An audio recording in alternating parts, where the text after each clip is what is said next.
Warning, incoming game over. Warning, incoming game over.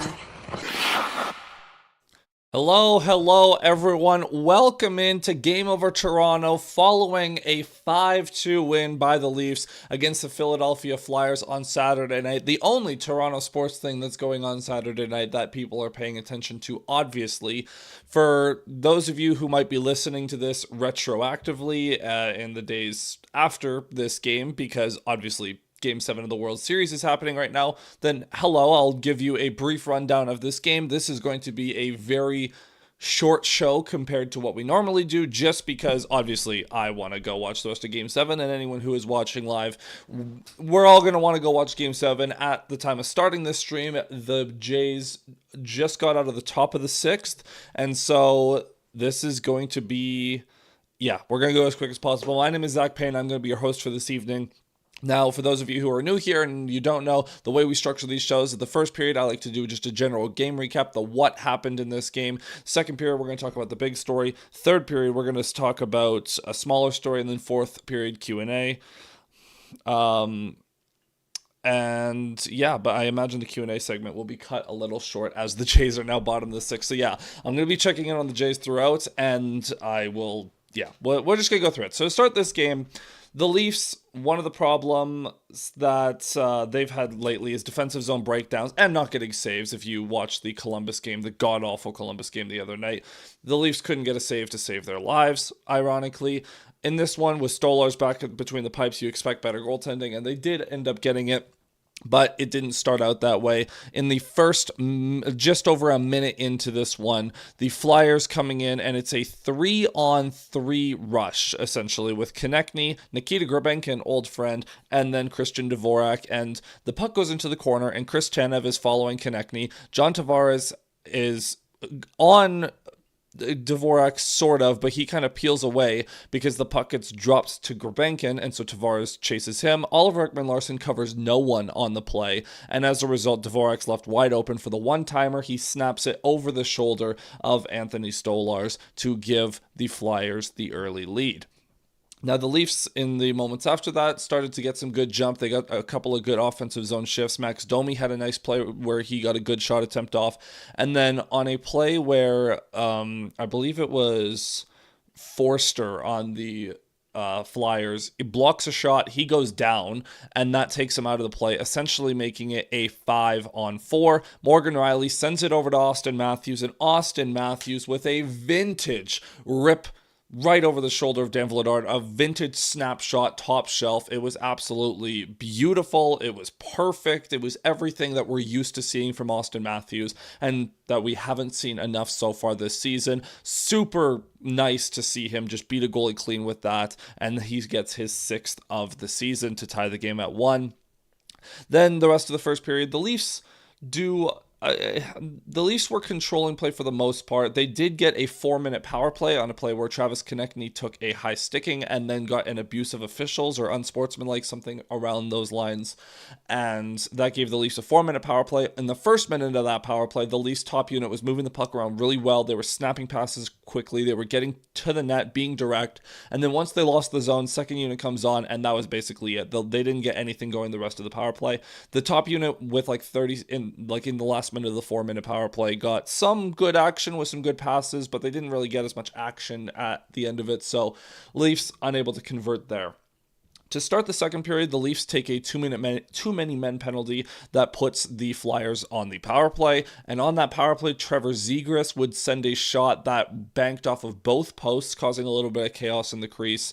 Not a great look for Stolarz, but that's okay. It stayed out, so I'm not going to complain too much. And then the third line that was augmented in this one, they swapped Matthias Michelli with Easton Cowan. So Michelli was down on the third line with Joshua and Waugh, and that line had a fantastic cycle shift getting in on the forecheck. Michelli was super active on the forecheck on this shift, getting after it and just playing simple hockey, right? Forecheck, cycle, get to the net. Forecheck, cycle, get to the net. They had a couple of those chances, and one of them gets through. Jake McCabe sifts one through traffic, beating Vladar to give the Leafs the lead about halfway through the second. And just fantastic to see it from the third line. Joshua and Waugh are working really well together, and it's great to see that going. Matthews got another grade A off a great Robertson pass. I think he tried to drop it to Nyes just in front, unable to connect, and then the Leafs go back to the penalty kill after another penalty. A lot of penalties for the Leafs in this one. And, it looks like the Jays, Jimenez just got a double, and that's going to send a run home. The Jays are going up 4-2. Ernie Clement gets home, a double for Jimenez. And wow, that's a huge play for the Jays. Ignore me. So the Leafs go back to the kill. The Flyers were a lot more active on this power play, but Stolarz made a couple of nice saves, and the Leafs are able to kill it off. Stolarz made one really good save in tight with the shoulder. And then towards the end of the period, the Leafs' classic second period survival shift. Tavares trapped out there for almost 2 minutes. The defense trapped out there for a long time. The wingers were able to change, so that allowed Tavares to give it to Matthew Nyes, who will skate out of the zone, allow the rest of the Leafs to change, and Nyes and Nick Robertson come in on a 2-on-2.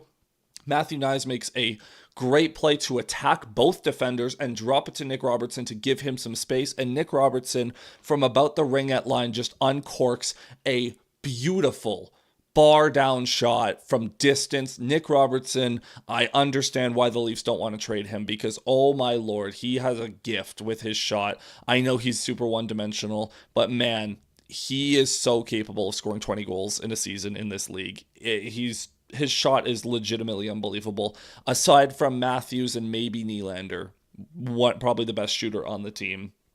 And the Leafs take a 3-1 lead. Matthews also got another good chance that glanced off the shoulder of Vladar, and then he set up Cowan for a chance. Cowan super active in this game as well. I'll talk about him in just a second, because 30 seconds into the third period, the Leafs breaking out of their own zone off a defensive zone draw, Jake McCabe flings it up the ice, and it results in John Tavares getting it in the offensive zone, and Easton Cowan yells for it. Tavares sends a spinorama no-look pass right to the tape of Easton Cowan, who rips it top cheddar on Dan Vladar. That would be the end of Vladar's night, and more importantly, that would be Easton Cowan's first career goal. Absolutely unbelievable for Cowan. I mean, this play was just unbelievable, right? Tavares to make the spin pass, Cowan to call for it so that Tavares knows where he is, and then Cowan with just an excellent shot, top shelf, just beautiful. And that's his first career goal. So congratulations to Easton Cowan. That was absolutely fantastic. OKO Digital checking in saying, could it be that both the Leafs and Jays win today? Here's hoping. Well, we'll see. The Jays up 4-2 and they're 9 outs away. We'll see, man. We will see. If they can get another run in here in the bottom of 6, so you got a man on second with Springer up. He's 3 for 3. The 1-2, he struck out. But hey, 3 for 4, pretty good night for Springer still. If you can get another run and go up 5-2, then I think you'd be feeling pretty good. The Flyers ended up getting a goal waved off a play where the puck was played with a high stick, and then the rebound caused from that was swatted into the net. But because it's not a deflection goal, it had to be below the shoulder, not the crossbar. And so the play, after a lengthy discussion with the officials, that gets waved off. And then this was a very unfortunate moment. Chris Tanev, in a collision with Matvei Michkov, has his head snapped back and he gets knocked out. He was laying motionless on the ice for several moments. The stretcher had to be brought out. I'm assuming that he got taken to the hospital in the aftermath of that. It was a several moment sequence, and it didn't look good. So hoping that Chris Tanev is okay, hoping that it's not too serious of an injury. It is worth mentioning that he was alert on the stretcher. He was like giving thumbs up. He was blinking. His mouth was moving. It looked like he was talking. So he was at least alert. But very scary moment there for Chris Tanev, who was returning from an injury in this one, and now he's going to miss even more time. The Leafs get a power play as a result, do absolutely nothing with it. And then Jake McCabe takes a cross-checking penalty in transition. Weird play where Sanheim was jumping up in the rush and McCabe just knocks him down. Don't love it, but is what it is. And then after the Leafs killed that one off, there was a missed pick play on Michelli where Michelli was unable to make a play on the puck because of the pick set by a Flyers defenseman. That doesn't get called. And then in the chaos after that, the Flyers get another power play. And then with about 4 minutes to go, as Guerrero gonna ground out, so Dodgers get out of that situation, but it's still 4-2 Jays. With 4 minutes to go, the Flyers would go with a 6-on-4. They would pull the goalie. On that 6-on-4, the Leafs had a play where McCabe tried to jump up at the line. Matthew Nyes also was on the play, and it doesn't work. So the Flyers end up with a mini 2-on-1 in the offensive zone. And Zegras sends it over to Tyson Forster, who rips a one-timer past Stolarz. And then the Leafs would take another penalty where OEL sends Bobby Brink into the boards, takes a penalty. There was nothing called on the retaliation against OEL, who was hit in the head multiple times and knocked to the ice. There was a funny play or sequence in there where Trevor Zegras is just irate, understandably, because he just saw his teammate get hurt on the play, and Anthony Stolarz just grabs him by the neck and is like, enough of you, you're coming with me. The Leafs go back to the penalty kill. Stolarz makes a fantastic save in tight on that penalty kill, and then in the last 30 seconds, Calle Jarnkrok is able to bury an empty netter to get us to our score of 5-2. The Leafs win their first road game of the season, and at the very end, Stolarz had enough. He cross-checked someone after the final horn, which was funny, but the Leafs win 5-2, their first road win of the season, and honestly, their best win of the season. This was the most complete game the Leafs have played, aside from the mistake in the first minute of the game. They didn't have the most scoring chances in this one, but their elite shooters were beating goalies from distance, and they did a good job of controlling play relatively. They did a good job of limiting chances against, again, relatively. And the biggest problem I have in this one was the penalties, but it didn't matter because Anthony Stolarz had a very good game, and when Stolarz is playing like that, the Leafs have a pretty good chance to win every night. So the Flyers finish 1 for 6 on the power play. Anthony Stolarz, your first star of the night, with a .939 save percentage, his best game of the season so far, and it was a very good win. I'm going to flip us over to our second period now. Just a reminder to hit that like button and subscribe to Game Over Toronto. We go live after every single Toronto Maple Leafs game, so you make sure that you have notifications checked so you don't miss any of our post-game streams. Now, in this second period, we are going to have a quick conversation about one Easton Cowan, who did score his first career goal tonight, because it's decision time. Easton Cowan has now played 9 games in his NHL career, which means if he plays one more, it will burn a year off of his entry-level contract. So it is time to decide whether or not he stays with the team or gets sent down.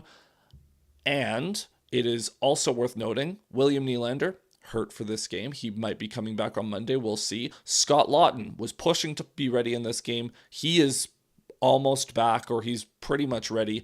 So both Easton Cowan and Nick Robertson fighting for roster spots, and Robertson obviously I think has more he's the more boom bust option. Cowan's the safe option, but I think it is time to send Easton Cowan down to the Marlies. I do like that he got his first career goal, and he has looked perfectly fine. I think he's looked more active in the last 2 games, this one against Philly and the last one against Columbus. You can tell that he's getting more confident in the offensive zone and just being more of an active participant. That was my biggest critique of him, is that he was a passenger every time he was on the ice. He was just there, not really messing up, but not really doing anything. The last 2 games, he's been legitimately doing things. He's actually shooting the puck. He's actually calling for it and getting himself into good situations to make plays offensively. The progression is starting to happen, so if they do keep him up, at least there's that. But I do think it is time to send him to the Marlies. Let him go cook down there. 4 points in 9 games is perfectly acceptable for a 21-year-old or 20-year-old kid, and he can go light it up with the Marlies. And if the Leafs need him later in the season, you know that he can provide for you, and he can be a stopgap option, and he can play up and down the lineup as well. I think that Nick Robertson should stay in the lineup. If Scott Laughton and William Nylander both are back on Monday, I think Robertson unfortunately will come out of the lineup, even though he did have a nice game. it's just unfortunate. Maybe they'll keep him in and scratch Sammy Blais. I'm not sure. But alas, it's time to decide on Easton Cowan, and we'll see what happens. We got, again, it's a couple of days. We'll see what Craig Berube has to say. Again, I don't know how much the Leafs reporters are going to be tweeting. We do have an update. Craig Berube says Chris Tanev is getting more tests done, but he's moving around and thinks he'll be all right. Doesn't know if Tanev will be staying in Philly tonight or going back to Toronto with the team. To be determined. So we'll have to find out on that. Aside from that, yeah, we'll wait and see on Cowan, but that is the big thing coming out of this game is it is time to make that decision. I'm going to flip us over to our third segment now, where I just want to say it was so nice to have a relaxing game from the Leafs, a very low-stress game watching it, which is good because obviously the entire city of Toronto is stressed about the current Blue Jays game. By the way, top of the seventh, Trey Savage is actually in this game, and I thought Smith just went yard on him. Nope. So Shohei was, I don't know if he was walked or if he got on base, but in some other way. But regardless, Ohtani's on first, and the Dodgers just got their first out of the inning. 8 outs away, folks. 8 outs away. I'm imagining Savage can only give you 1 inning here, but if he can give you 1 good inning, that's all you need. I'm imagining Hoffman will close it out in the 9th. I don't know if Savage or someone else will do anything in the 8th, but we'll see. Freddie Freeman up to the plate now, and Savage, I mean, the fact that he's pitching right now is incredible. Okay, I was saying, can the Leafs build off this and set the tone for November, or do you think this is a one-off? I think this absolutely can be a tone setter. This is absolutely the style of hockey the Leafs want to play. They were much better on the forecheck, much better on the cycle, and this was a lot more akin to what they did last year. I think that this is, in terms of the, cleaning up the slop that we had seen over the past couple of weeks, this was a major step in the right direction, and you start off November with a win, importantly, so we'll see. They've got a Pittsburgh team that was red hot in October to start the season, so we'll see how they do on Monday back at home. I'm still waiting for a darn road trip, but that's going to be a little bit. Pyro checking in saying, just want to check in and see how you doing. I'm doing all right, man. The Leafs won and I'm feeling good. The Jays are, well, we'll see how this goes. Oh, and they got a double play. Sorry for the silence there. A double play for the Jays defense. 6 outs away. They're going to review the play at first, but Vlad Guerrero, with his conviction to throw to second to get Ohtani out, I think they got the double play. 6 outs away, folks. Unbelievable. Do you feel like Cowan would benefit from more Marley's time? But then again, if he has more third, fourth line minutes, if the Leafs go on better results during November, might it benefit him more to stay up? I think it's better for him. I mean, he gets jerked around this lineup a lot. He had a good game with Tavares tonight, and I think Tavares is actually a ideal line mate for Easton Cowan because of how stable he is and consistent he is, and he has a long track record from his time with the Islanders of helping lesser quality players achieve better results. So I don't even, if you're going to keep him up, I would keep him with Tavares. I like that fit. That being said, I think that playing, he would be the guy with the Marlies. He would be playing 20 minutes a night. He'd be on their first power play, and he'd be the quarterback of that unit. The primary option. He could be on the penalty kill for the Marlies, too. You could put him in defensive situations and have him learn there. I would play him with the Marlies and just let him light it up. And then next year, you know that, hey, this kid already was producing just under half a point a game for us as a 20-year-old. I believe he's 20. I should probably check on that, hey? And then now you can bring him up next year full-time, and he will presumably be even better and hopefully contribute a legit half a point a year all season next year. Yeah, because he's only 20 years old. So I would send Cowan down for the time being, and you can call him up if you have to. Regardless, anyways, what OKO is saying, can this be a tone setter for all of November?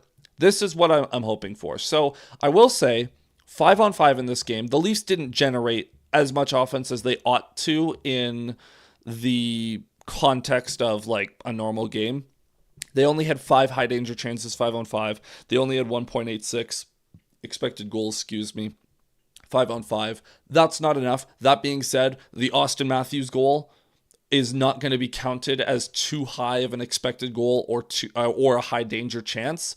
But it's Austin Matthews, and if he shoots like that, it's a high danger chance. When Nick Robertson rips a shot like that, yeah, it might not be a high danger chance, but it's a very lethal shot. So the Leafs have elite shooters that can kind of make up for the fact that they don't get to the areas around the net as much. Still need to see those numbers tick up, but the important thing is defensively, the Leafs allowed 9 high danger chances in this one at 5-on-5 and 2.05 expected goals against. That is perfectly fine. Only 11 high danger chances total. They did allow 3.73 expected goals in all situations, but the Flyers had a play where they hit 2 posts, so I'm not too worried about it. That is the blueprint, right? Defensively, much cleaner. They took away the middle of the ice. Think of how many times tonight the Flyers were stuck cycling on the outside, not able to get to the middle. Their fans were yelling shoot so much, especially on the power play, because they couldn't do anything. The penalty kill did a very good job, even though they did allow 1 goal at the end. So this, I think, will be a tone setter for November, and thank God that we saw a clean win, low stress, low worry. It's all right. Yeah, I'd go with the Marlies, get him confident he could dip in here and there. Yeah, good idea. And I would start that next year because I don't want to burn the year of his ELC before we have to. What's everyone doing if the Jays win? I don't know. Party, probably. Toronto might just burn down. We'll see what happens. Don't some of the 3rd/4th line contracts on Toronto expire too, so spots will be open for him next season. Scott Laughton is a free agent at the end of this year. Steven Lorentz is signed. I believe. Well, let's pull it up. Let's pull up Puckpedia. Let me pull up the contract situation because I know the Leafs have a number of forwards signed, but we'll see what happens here. So at the end of this season, Calle Yarncroke is a free agent. He's 34 years old. He's probably not coming back. Nick Robertson is an RFA. You're going to have to make a decision on him at some point. Scott Laughton is a UFA. Bobby McMahon is a UFA. And Matthias Michelli is an RFA. So you're going to have to decide whether or not you want to keep Michelli. You're going to have to I think Yarncroke will probably be gone. Laughton, we'll see. Kind of depends on price, but the Leafs do have cap room to re-sign him. So if we're assuming that Easton Cowan's going to be in this mix, then I would like him to be a top 9 forward in this situation. And maybe next season Toronto gets that 2C, so Cowan and Tavares as a pair in the mid-6. The only reason I think Tavares will probably switch to the wing because you have Nick Waugh and Dakota Joshua who seem pretty entrenched as the 3rd-line duo. And honestly, I don't even hate the idea of putting Cowan with those two on the 3rd line. And then the 2nd line can be Tavares, some sort of 2nd-line center, and Nylander, presumably. I also think that the Leafs will probably try to trade Max Domi at some point next summer because they're going to want an upgrade for a 1st-line right winger. If they bring back Michelli, that's going to make the 2nd line even messier.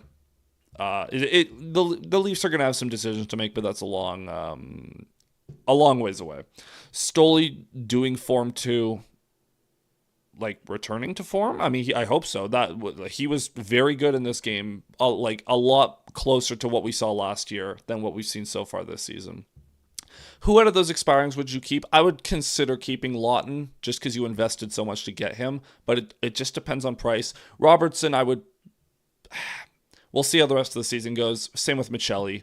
You'll probably keep one of Robertson or Michelli.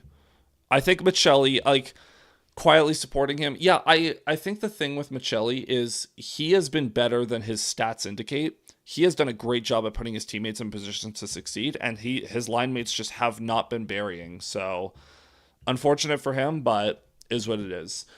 All right, I'm going to turn us over to our 4th segment. This is the time where we invite your questions. Obviously, there's only a couple of you in here right now, so if you have questions, this is the time before we all go watch the rest of this Blue Jays game, as Alejandro Kirk just hit a single. The Jays have 2 outs in the bottom of the 7th, but if they can get Another run, you would have to feel pretty good, but you're still up by 2 with 6 outs remaining, and hopefully you don't have to deal with Shohei again if you take care of business. So I'll give you guys a minute. Of course, as you guys are, if you have any questions and as you're writing them, be sure to drop a like on the stream and subscribe to Game Over Toronto. Go follow the Game Over Network on all social media. You can follow me at Zach Payne 41 on Twitter, Bluesky, and YouTube as well if you're interested. And yeah, I'm just going to check Twitter one more time to see if there's anything worth looking at. Easton Cowan gets the belt. Let's go.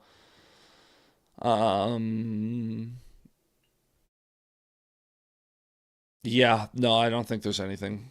What Toronto prospect, apart from the Matthews, Nylander, Marner, did you have the most hopes for, and which one surprised you the most? From that era, like obviously those are the big ones.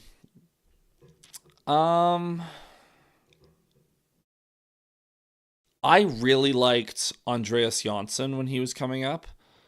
Kasperi Kapanen I wasn't as high on, but he had like a clutch factor to him because in his rookie year, which was like when they were playing Washington, he had a huge goal in the game against Pittsburgh to help them clinch the playoff spot, and he also had the 2-goal game in Game 2 that helped the Leafs win Game 2 and get back into that series. So that was big. I did like Kapanen and Janssen. They were kind of fun depth pieces. I mean, honestly, and this might sound like a cop-out, and it was Joseph Woll. I was always a huge Joseph Woll fan. I thought he would turn out better than he has so far, admittedly. I thought Joseph Woll could be a legit superstar goaltender because in his time at Boston College, I was like, okay, this kid shows a lot of promise with his athleticism and his ability to make these acrobatic saves. And then he got to the Marlies and they worked on his fundamentals a lot more, and he got to be more of a fundamentals based goalie, and his lateral movement was actually the problem. And when he started his NHL career, it was his ability to recover and move laterally that he could do it, but he was a lot better at just squaring up to shooters. And then in the playoffs, you saw when the Leafs did a good job of sheltering him, he was fantastic against Boston, against Florida in 2023. But then obviously he was not good this past playoffs, and that was the last impression we have of him. But I remember, like, this was back in the day where Ian Scott, I believe, was the hot prospect in the WHL. He had to retire due to injury reasons before he ever got a chance to get to the NHL level and develop. But I was always higher on Woll than I was on Scott. So I would say that. What did you think? And for you, what aspect of being a Toronto fan do you feel isn't appreciated enough? I think the whole media spotlight and size of the fan base is used as a negative trait when to me, it's the opposite. Like, you look at around the league and there's so many teams that have fan bases that are very local and very small and don't have a large fan base outside of that city, and they don't get a lot of media attention, and so the players are allowed to hide there. I think it's special that the players like Austin Matthews, like if the Leafs ever did something great and went on a deep run, or heaven forbid won a Stanley Cup, every single player on that roster would be immortalized forever. So I think it's the whole, like, everyone wants to go play for the Lakers in the NBA. Everyone wants to play for the Yankees in the MLB, or the Dodgers, I guess. Everyone wants to play for, like, in all these big markets. The NHL is the exception. I think it's fantastic that the Leafs have guys like superstars in this city that if they perform, they will forever be immortalized. Yes, there's more pressure that comes with it, but you also get the praise when you succeed is even higher as well. What did you think of Grebenkin in this game? Admittedly, I didn't notice him a whole lot, but I'm glad that he's getting NHL games. He's playing in a pretty prominent role alongside Travis Konechny, so I'm happy for him. I do miss him because he's a fun player. So yeah. All right. I think that is going to be where we wrap up. So thank you everyone for tuning into this shortened stream. I promise on Monday we will have a longer normal stream and we'll get back to that. I'm going to go watch the rest of the World Series. You guys go watch the rest of the World Series. Let's go Blue Jays. Hopefully they take care of business. They got 6 outs to go. Wish them the best. Cheers everyone. Have a good night.